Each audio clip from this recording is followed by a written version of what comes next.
फलस्तीन बना दिया है, हम पर जुल्म किया जा रहा है, हमें दबाने के लिए हर हरबे इस्तेमाल हो रहे हैं। खौफ का बुत तोड़ दिया, किसी सूरत पीछे नहीं हटेंगे। चेयरमैन पीटीआई इमरान खान डट गए, कहा आज पाकिस्तान की तारीख का सबसे बड़ा जलसा मीनार पाकिस्तान पर होगा।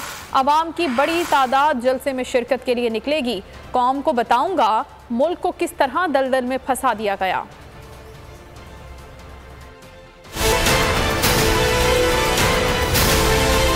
1600 हमारे वर्कर्स को पकड़ लिया सिर्फ इसलिए कि ये आज मीनार पाकिस्तान के जलसे को फेल करना चाहते हैं। मैं आज इन सबको कह रहा हूँ कि आज अपनी आंखों से देखेंगे कि इंशाल्लाह पाकिस्तान की तारीख का सबसे बड़ा मीनार पाकिस्तान में आज जलसा होगा। पब्लिक निकलेगी, लाहौर की आवाम निकलेगी, और वो इसलिए निकलेगी कि लोग इनको बताना चाहते हैं ये जो जुल्म कर रहे हैं हमारे ऊपर, जिस तरह ये हर हरबा इस्तेमाल कर रहे हैं कि किसी तरह तहरीक इंसाफ को क्रश किया जाए। इस मुल्क की आजादी को, जो एक कौम बड़े फख्र से आजाद हुई थी, उस आजादी को इन्होंने बिल्कुल खत्म कर दिया है। ऐसे लगता है कि मकबूजा कश्मीर है या कोई फलस्तीन है जो हमारे ऊपर जुल्म हो रहे हैं, टॉर्चर कर रहे हैं, लोगों को उठा रहे हैं, और इसका आज रद्द अमल आएगा इंशाल्लाह। ये जो भी हरबा इस्तेमाल करेंगे आज मीनार पाकिस्तान में इंशाल्लाह। आज पूरा कौम के सामने रखूंगा क्या हुआ है और किस तरह हमने अपने मुल्क को जिस दलदल में फंस रहे हैं, लोग बेचारे आटे की लाइनों में मर रहे हैं, तो बताएंगे कि कैसे इस दलदल से निकालें। तशद्दुद जुल्म हो रहा है, लेकिन ये हकीकी आजादी की जंग है, ये जहाद है, इसके लिए कुर्बानियां देनी पड़ेंगी। मैं भी तैयार हूँ, हमारी सारी सब तैयार हैं कुर्बानियों के लिए, लेकिन हमने